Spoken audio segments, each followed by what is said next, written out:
आप सभी लोगों का आज के इस भगवत गीता क्लास में बहुत बहुत स्वागत है। अब हम जैसा कि आपको पता है कि अध्याय 3 कर्मयोग का आज श्लोक संख्या लेंगे 27। कर्मयोग के बारे में हम यहाँ चर्चा कर रहे हैं। भगवान चर्चा कर रहे हैं। भगवान ने जो ज्ञान अर्जुन के माध्यम से हम लोगों को दिया है उसको हम और आगे बढ़ाते हैं। प्रकृते क्रियमाणानि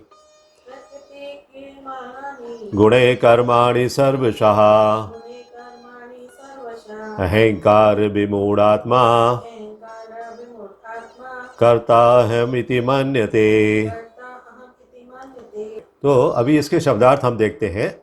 ये 27वां श्लोक जो है तीसरे अध्याय का, इसमें भगवान क्या बता रहे हैं कि प्रकृते मतलब प्रकृति का, क्रियमाणानि किए जाकर, गुणों के द्वारा, कर्माणि कर्म, सर्वशः सभी प्रकार के, अहंकार विमूढ़ मतलब अहंकार से मोहित, आत्मा कर्ता करने वाला, अहम मैं हूँ इति इस प्रकार मान्यते सोचता है। भगवान यह बता रहे हैं, जो कि श्रील प्रभुपाद ने अपने भावार्थ में लिखा है। इस डिवाइन ग्रेस इसी भक्त वेदांत स्वामी श्रील प्रभुपाद की जय। श्रील प्रभुपाद लिखते हैं कि जीवात्मा कौन? मतलब हम सब लोग अहंकार के प्रभाव से, किसके प्रभाव से? अहंकार, जो अहंकार हमें हो जाता है, मद मोह माया अहंकार के प्रभाव से मोहग्रस्त होकर हम उस अहंकार के प्रभाव से इतने मोहग्रस्त हैं कि अपने आप को समस्त कर्मों का कर्ता मान बैठते हैं। अब आप कहेंगे कर्म तो हमने किया है तो हम कर्ता क्यों ना माने? यही सबसे बड़ा दोष है। भगवान यही कहते हैं, आप कर्म करिए लेकिन अपने आप को कर्ता मत मानिए। आप निष्काम भाव से कर्म करिए। लेकिन जो जीवात्मा अहंकार के प्रभाव से, अहंकार जिसको दंभ, एकदम अहंकार प्राउड है, क्या सब कुछ मैं करता हूं, मेरे अलावा कोई और नहीं करता है, तो मोहग्रस्त होकर, ऐसा उसको मोह है, वो उस अहंकार के मोह में फंसा हुआ है। कौन फंसा हुआ है? जीवात्मा फंसा हुआ है। जो जीव है, जो करने वाला है, अपने आप को समस्त कर्मों का कर्ता मान बैठता है, जबकि वो होता नहीं है। कर्ता मान बैठता है मतलब उसने मान लिया है लेकिन वो है नहीं, जबकि वास्तव में वे प्रकृति के तीनों गुणों द्वारा संपन्न किए जाते हैं। भगवान क्या कह रहे हैं यहां पर कि उसने मान तो लिया है, लेकिन वास्तव में होता क्या है कि प्रकृति के जो 3 गुण हैं, कौन से गुण हैं? सतोगुण, रजोगुण और तमोगुण, इनके द्वारा ही संपन्न किया जाता है कोई भी कार्य। हर एक जीवात्मा हर समय किसी ना किसी प्रकृति के गुण के अधीन काम कर रही है।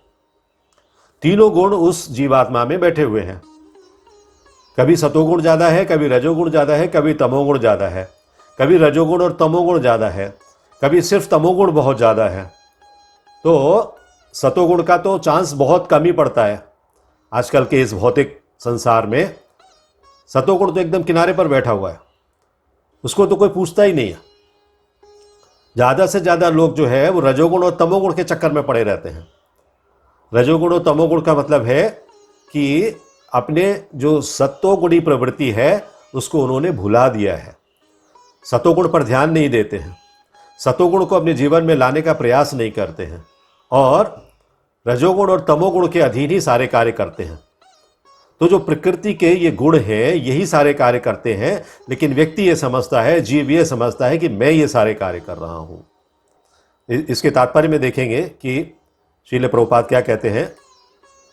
परपर्ड by his divine grace Shri Bhaktivedanta स्वामी श्रील प्रभुपाद की जय। श्रील प्रभुपाद ने यहां तात्पर्य में बताया है, देखिए 2 व्यक्तियों की तुलना की है। 2 व्यक्ति, कौन से 2 व्यक्ति? एक तो जो कृष्णा कॉन्शियसनेस में है, कृष्ण भावना भावित है, और दूसरा जो भौतिक चेतना वाला है, मतलब जो पूरी तरह से मटेरियल इंजॉयमेंट में डूबा हुआ है, मटेरियल वर्ल्ड में डूबा हुआ है, उसे भक्ति से कोई लेना देना नहीं है। दोनों समान स्तर पर कार्य करते हुए समान पद पर प्रतीत हो सकते हैं। ये कैसे हो सकता है? मान लीजिए कृष्ण भावना भावित वाला व्यक्ति है, वो भी ऑफिस जाता है, और जो भौतिक चेतना वाला व्यक्ति वो भी ऑफिस जाता है, लेकिन कृष्ण भावना भावित वाला व्यक्ति ऑफिस जाकर वो कर्मों को किसी और ढंग से करता है। लेकिन जो भौतिक चेतना वाला व्यक्ति है वो अपने कर्मों को दूसरे ढंग से करता है।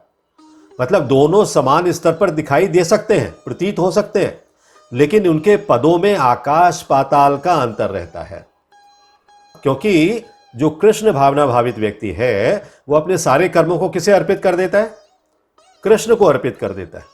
वो सारे कार्य कृष्ण के लिए करता है, निष्काम भाव से करता है।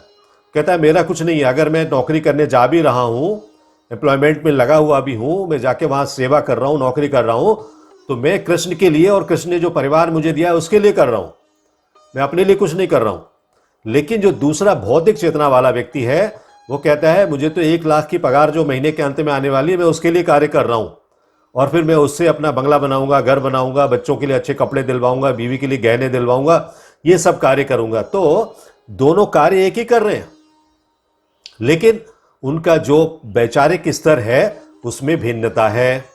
वो भिन्नता कैसे हुई है? इसी तरीके से, क्योंकि एक कृष्ण भावना भावित है और एक कृष्ण भावना भावित नहीं है। तो भौतिक चेतना वाला व्यक्ति अहंकार के कारण आश्वस्त रहता है। भौतिक चेतना वाला व्यक्ति जो है अहंकार, उसको अहंकार इतना ज्यादा है, वो कहता है नहीं मैं तो जो मेरी पगार आती है 1 लाख रुपए, मैं तो इससे सब कुछ करूंगा, मैं ये करूंगा वो करूंगा, सारी चीजों का, और सभी चीजों को कहता है मैं करूंगा। वो सभी वस्तुओं का कर्ता अपने आप को मानता है। वो ये नहीं जानता कि शरीर की रचना प्रकृति द्वारा हुई है। प्रकृति ने ये शरीर बनाया है। हाँ, कैसे बनाया है ये शरीर? हम लोग कहते हैं क्षिति जल पावक गगन समीरा। तो भौतिक चेतना वाला व्यक्ति अहंकार के कारण आश्वस्त रहता है। उसे अहंकार के कारण ही उसको ये एश्योरेंस रहता है कि मैं सब कुछ कर लूंगा, जबकि वो ये नहीं जानता कि शरीर की रचना प्रकृति द्वारा हुई है। प्रकृति कैसे शरीर की रचना करती है? ये जो प्रकृति, सूर्य, चंद्र, पृथ्वी, जल, वायु, आकाश, ये सब हम जो देख रहे हैं, क्षिति जल पावक गगन समीरा, ये जो पंचभूत हैं, पंच महाभूत हैं। क्षिति मतलब पृथ्वी, जल, पावक मतलब अग्नि, पवन मतलब वायु, और समीर मतलब वायु, और क्षिति जल पावक गगन, गगन मतलब ये जो स्पेस है। तो जो स्पेस है, ये सब जो 5 मूलभूत तत्व हैं, ये इनके द्वारा शरीर की रचना हुई है। और अंत होने के बाद, मृत्यु होने के बाद, जब ये चेतना शरीर को छोड़ देती है तो ये पंचभूत में ही ये शरीर मिल जाता है। तो वो ये नहीं जानता कि शरीर की रचना प्रकृति द्वारा हुई है, जो परमेश्वर की अध्यक्षता में कार्य करती है। देखिए, अभी प्रकृति कौन चला रहा है? हम लोग कई बार ये सोचते हैं कि प्रकृति कोई व्यक्ति चला रहा है, कोई मशीन चला रही है, अमेरिका में बैठा कोई साइंटिस्ट चला रहा है, जापान में बैठा कोई वैज्ञानिक चला रहा है, लेकिन ऐसा नहीं है। प्रकृति कौन चला रहा है? जो परमेश्वर की अध्यक्षता में कार्य करती है। परमेश्वर, परम सर्वोच्च भगवान श्री कृष्ण की अध्यक्षता में कार्य कर रही है वो प्रकृति। क्यों? जैसे कि पिछले सप्ताह के श्लोक में हमने कहा था कि कुछ ऐसे डेमी गॉड्स हैं, देवी देवता हैं, जो भगवान के अधीन रहकर अपनी शक्तियों के संचालन से प्रकृति का संचालन करते हैं।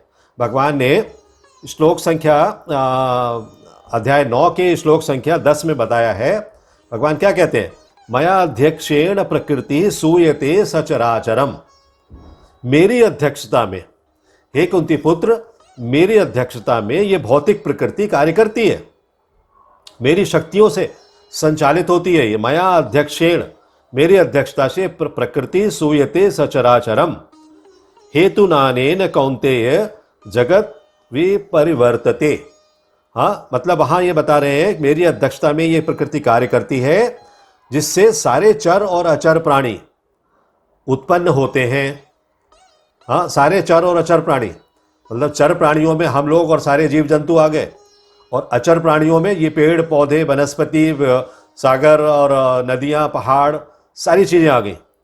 तो इसके शासन में ये जगत बारंबार सृजित और विनष्ट होता रहता है। भगवान कह रहे हैं मेरी अध्यक्षता में सब काम होता है, मैं ही सृजन करता हूं सबका और मैं ही विनाश करता हूं। और ये व्यक्ति को, जो भौतिकतावादी व्यक्ति है, इसको इस बात का ज्ञान ही नहीं है। वो ये नहीं जानता कि शरीर की रचना प्रकृति द्वारा हुई है, जो किसकी अध्यक्षता में कार्य कर रही है? परमेश्वर की अध्यक्षता में कार्य कर रही है। भौतिकतावादी व्यक्ति ये नहीं जानता कि अंततोगत्वा वो कृष्ण के अधीन है। वो 1 लाख रुपए की पगार भी जो आ रही है, या उस पगार से जो वो साधन जुटा रहा है, वो सब कहां से आ रहे हैं? वो सब कृष्ण के अधीन है, कृष्ण दे रहे हैं। भगवान श्री कृष्ण सारे साधनों को उपलब्ध करा रहे हैं। अहंकारवश ऐसा व्यक्ति हर कार्य को स्वतंत्र रूप से करने का श्रेय लेना चाहता है। वो ये चाहता है मैंने किया, हाँ, वो ये नहीं चाहता कि ये भगवान ने किया ऐसा बताए।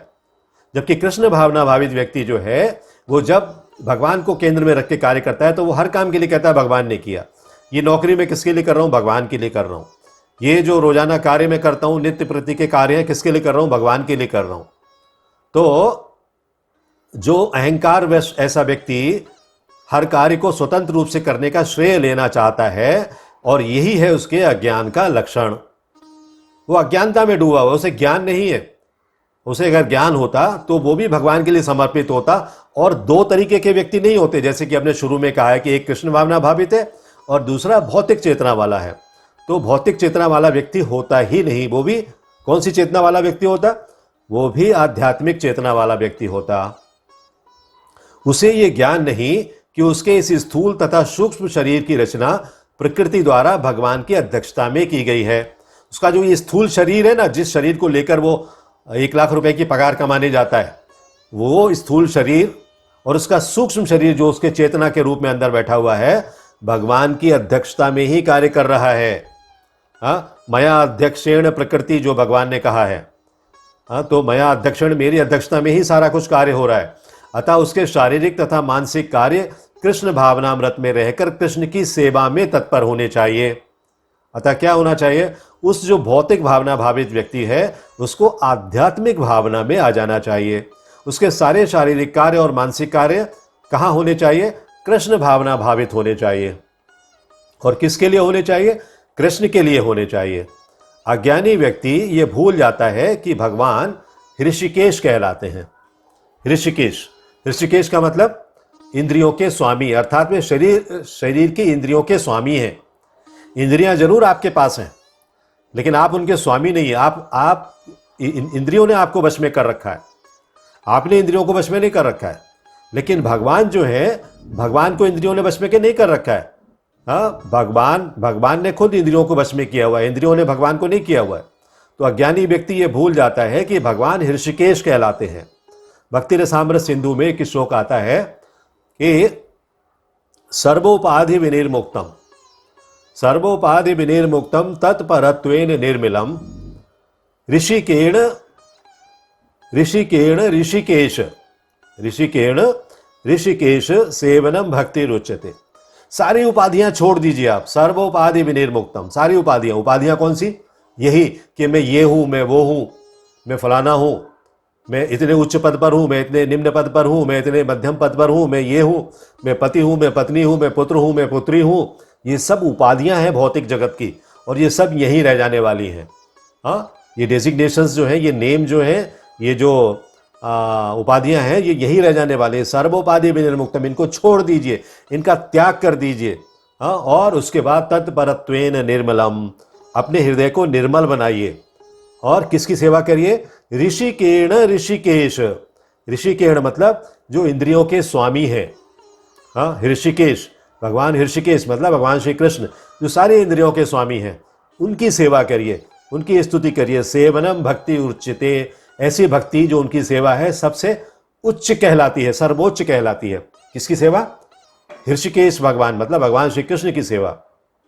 तो इंद्रिय तृप्ति के लिए इंद्रियों का निरंतर उपयोग करते रहने से वो अहंकार के कारण वस्तुतः मोहग्रस्त रहता है।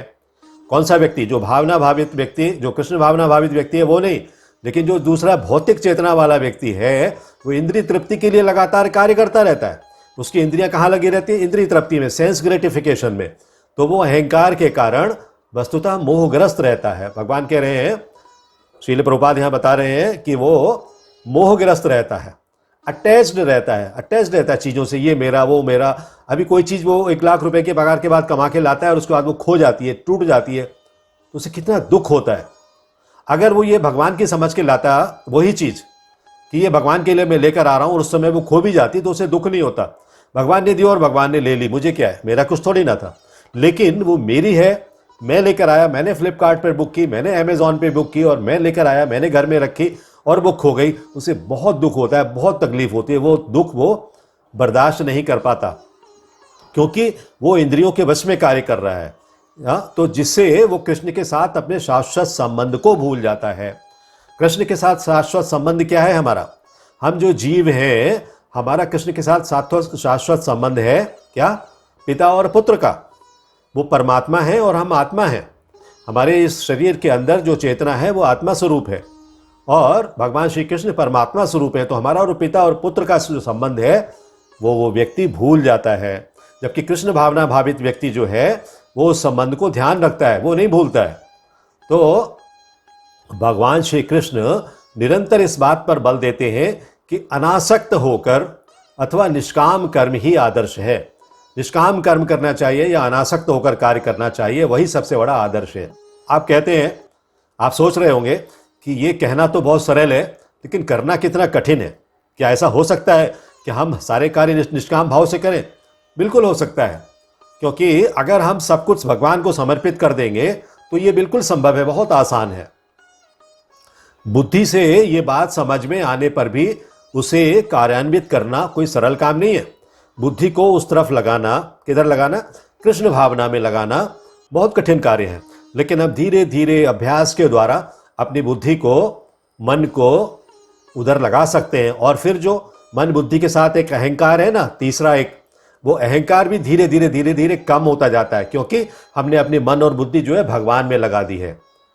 हम सबके साथ ये बहुत बड़ी कठिनाई है कि हम जानते नहीं कि कर्म में आसक्ति को त्याग कर फिर कर्म भी किस प्रकार करते रहें। हमें ये नहीं पता कि हम कर्म किस तरह से करते रहें, कर्म में आसक्ति को त्याग दें और फिर भी हम कर्म करते रहें। बहुत कठिन हमें लगता है। तो भगवान यहाँ पर एक ये विवेकशील पद्धति बता रहे हैं। भगवान कह रहे हैं कि अनासक्ति को हम प्राप्त कर सकते हैं। हम अनासक्त हो जाएं, नॉन अटैच्ड हो जाएं, डिटैच्ड हो जाएं। हम किससे डिटैच्ड हो जाएं? सेंस ग्रेटिफिकेशन से। तो आत्म अज्ञान बुद्धि जो है हमें, और मन के स्तर पर हमारा इच्छा और विचार जो हमारी बुद्धि से पैदा हो रहे हैं वो एकदम शुद्ध होंगे, सात्विक होंगे, उनसे भक्ति उत्पन्न होगी। ये विचार क्या है? ये विचार मन की सात्विक, राजसिक और तामसिक, जो 3 गुण मैंने बताया था, राजसिक, सात्विक और तामसिक प्रवृत्तियों के अनुरूप ही पैदा होते हैं। हमें इन पर कंट्रोल करने की ज़रूरत है, क्योंकि इन पर अगर हम कंट्रोल नहीं करेंगे तो जो कर्म मन से उत्पन्न होते हैं हम उन्हें उनका अपना कर्ता मान लेते हैं। हम इतने अहंकार विमूढ़ आत्मा हैं, हम विमूढ़ आत्मा मतलब अहंकार में डूबे हुए मूर्ख लोग हैं कि हम खुद कर्ता बन के बैठ जाते हैं, जबकि हम ये नहीं जानते कि ये प्रकृति के तीनों गुणों ने किया है और प्रकृति के तीनों गुण भगवान संचालित कर रहे हैं, इसलिए इनडायरेक्टली ये भगवान ने ही किया है। तो हमें ये बात समझ में आ जानी चाहिए। कोई बहुत बड़ी दिक्कत वाली बात नहीं है, लेकिन हमें समझने का इसको प्रयास करना है। हरे कृष्णा हरे कृष्णा कृष्णा कृष्णा हरे हरे, हरे Ram Ram Ram Hare Hare. If you like this video, press the like button and share it with your family and friends. If you want to watch more such videos, please subscribe to our channel, and for getting updates, press the bell icon.